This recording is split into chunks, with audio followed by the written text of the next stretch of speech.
ये आकाशवाणी है।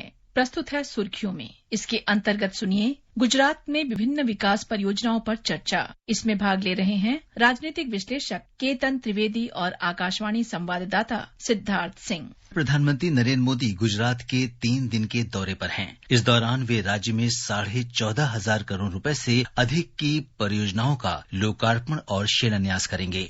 सबसे पहले आपसे जानना चाहेंगे कि गुजरात में विकास को पूरे देश में गुजरात मॉडल ऑफ डेवलपमेंट के रूप में देखा जाता है। प्रधानमंत्री राज्य में 14,500 करोड़ रुपए से अधिक की परियोजनाओं को राष्ट्र को समर्पित कर रहे हैं। इससे गुजरात के विकास में कितनी तेजी आएगी? जिस तरह से प्रधानमंत्री का दौरा और विभिन्न कार्यक्रम तय हुए हैं, आपको मालूम है कि इससे पहले ही प्रधानमंत्री जी अहमदाबाद, भावनगर और सूरत के दौरे पर थे। उन्होंने करीबन 10,000 करोड़ से ज्यादा राशि के विविध डेवलपमेंट प्रोजेक्ट्स इनोग्रेट किए थे या तो फिर उसका शिलान्यास किया था, जिसमें मेट्रो रेल से लेके वंदे भारत ट्रेन की शुरुआत की, मेट्रो ट्रेन की शुरुआत की, तो इंफ्रास्ट्रक्चर से लेके इंडस्ट्री और फार्मास्यूटिकल, ये पूरा जो क्षेत्र है, सभी क्षेत्र को उन्होंने कवर किया है। यदि हम इस दौरे की बात करें तो इसमें भी आप देख सकते हैं कि रिन्यूएबल एनर्जी की बात है, फिर महसाणा में रोड इंफ्रास्ट्रक्चर से लेके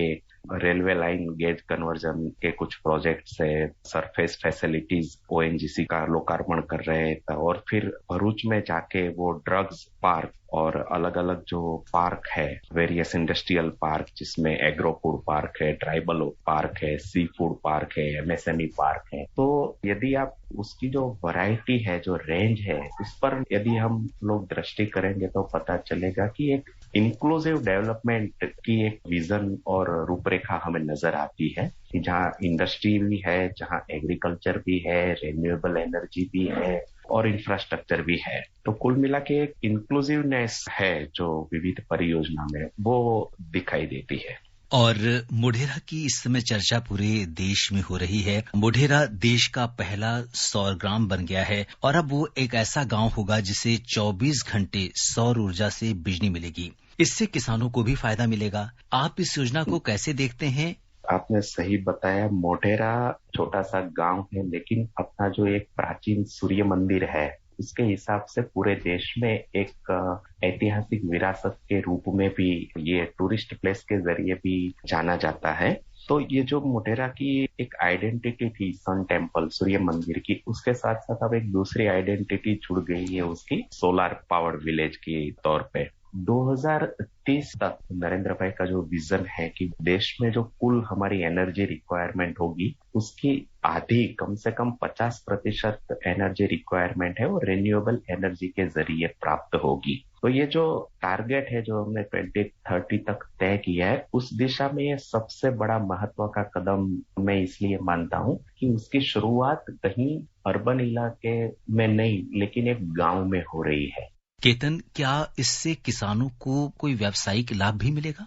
जी बिल्कुल, बिजली की जो बचत होगी तो निश्चित तौर से सरकार के लिए भी ये आसानी होगी कि किसानों को 24 घंटे बिजली प्रोवाइड करने का जो सरकार का वादा है और सरकार का जो एक लक्ष्यांक है, वो पूरा करने में भी मदद मिलेगी।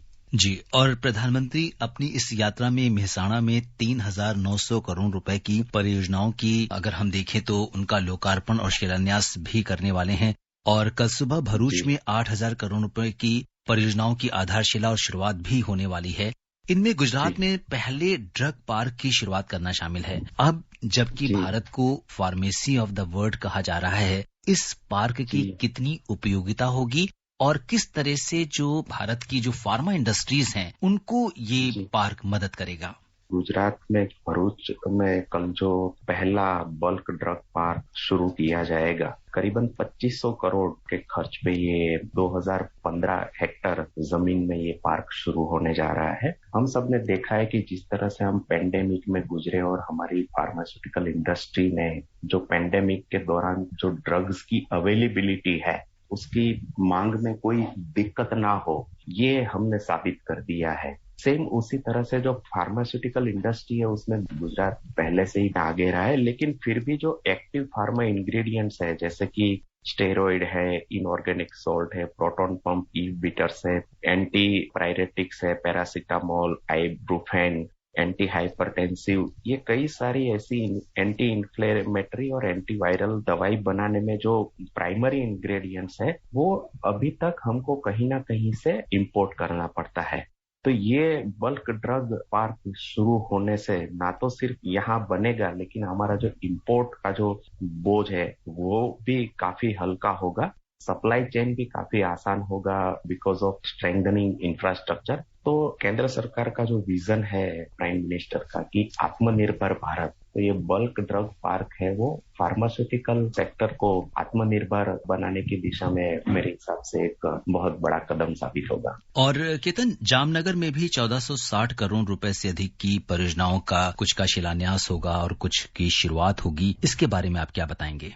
इसमें कई तरह के प्रोजेक्ट शामिल है। सौनी योजना करके जिस इलाकों में अभी भी पानी की सुविधाएं पहुंचाना बाकी है, सिंचाई का पानी हो या फिर घरेलू वपराश का पानी हो या जो भी पानी की जरूरियात है, वो सौनी योजना करके गुजरात सरकार की बहुत ही एम्बिशियस स्कीम है जिसकी शुरुआत नरेंद्र भाई के विजन से हुई थी। तो नरेंद्र भाई जब भी गुजरात की मुलाकात पे आए हैं, एक एक्सटेंशन होता जा रहा है और उसी के दौरान अब जामनगर में भी ये सौनी योजना का एक एक्सटेंशन हो रहा है। तो उस इलाकों में जो पानी है वो पाइपलाइन से किस तरीके से पहुंचाया जाएगा उसका प्रारंभ होगा। पानी से अतिरिक्त सौराष्ट्र के किसानों के लिए भी बहुत सारी योजनाएं है। फिर एक पब्लिक रैली भी प्राइम मिनिस्टर कल संबोधित करने जा रहे हैं। तो इसको हम किसी एक प्रोजेक्ट को देखने की बजाय हमें इस नजरिए से देखना पड़ेगा कि सभी क्षेत्रों को एक ही दौरे में शामिल करके, जिसमें वाटर कंजर्वेशन भी है, एग्रीकल्चर के लिए भी कुछ है, किसानों के लिए भी कुछ है, एनर्जी सेक्टर के लिए भी कुछ है, इंडस्ट्री के लिए भी कुछ है। तो एक ओवरऑल जो सबका साथ सबका विकास की जो पहल प्राइम मिनिस्टर ने की है, तो उसी का शायद कहीं ना कहीं प्रतिबिंब इस दौरे में भी हमें देखने को मिलता है। केतन जी, अहमदाबाद में देश के सबसे बड़े किडनी हॉस्पिटल को भी प्रधानमंत्री राष्ट्र को समर्पित करेंगे। अगर देखें तो अहमदाबाद में आसरवा सिविल हॉस्पिटल में भी करीब 1300 करोड़ रुपए की लागत से हेल्थ फैसिलिटीज शुरू की जाएंगी।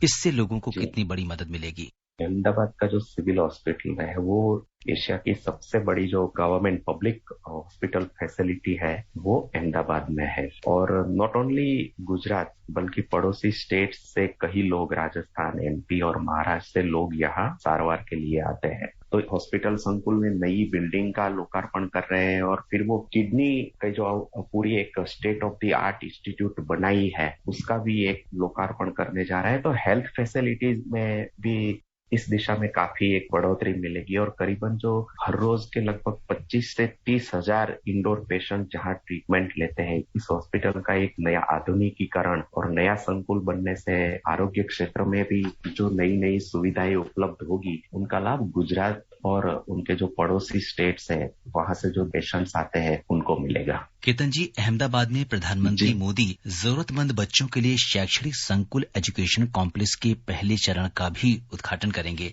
इससे बच्चों को किस तरह की मदद मिलेगी? इस तरह के शिक्षण सुविधा का प्रारंभ होता है। एक तरफ से शिक्षा अनिवार्य है लेकिन महंगी भी हो जाती है। समाज के जो जरूरियातमंद वर्ग है उसको शिक्षा से वो वंचित ना रहे, उसको भी एक समान गुणवत्ता वाली शिक्षा मिले, उसके लिए जो प्रयत्न करना चाहिए उसी दिशा में एक पहल है सरकार की। और खास करके जब प्रधानमंत्री ये संकुल का इनॉग्रेशन करने जा रहे हैं तो निश्चित तौर से आरोग्य और इस सब के साथ एक शिक्षा के क्षेत्र में भी एक नई पहल की शुरुआत हो रही है। बच्चों को गुणवत्ता सभर शिक्षा मिलेगी और ये मॉडल आगे जाके गुजरात के अन्य शहरों में या तो फिर देश के अन्य शहरों में भी लागू किया जा सकता है। केतन जी, आपका गुजरात में सरकार की विभिन्न विकास परियोजनाओं पर चर्चा करने के लिए बहुत बहुत धन्यवाद और आभार। धन्यवाद।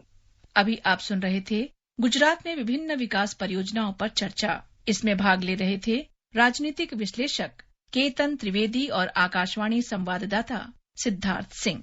ये कार्यक्रम आकाशवाणी के समाचार सेवा प्रभाग द्वारा प्रस्तुत किया गया। इसे आप हमारे mobile app news on AIR और YouTube channel news on AIR official पर भी सुन सकते हैं। इस कार्यक्रम के संबंध में अपनी प्रतिक्रिया आप हमें ईमेल कर सकते हैं। पता है airnsdtalks@gmail.com। ये कार्यक्रम फिर से सुनने के लिए लॉग ऑन करें हमारी वेबसाइट newsonair.nic.in।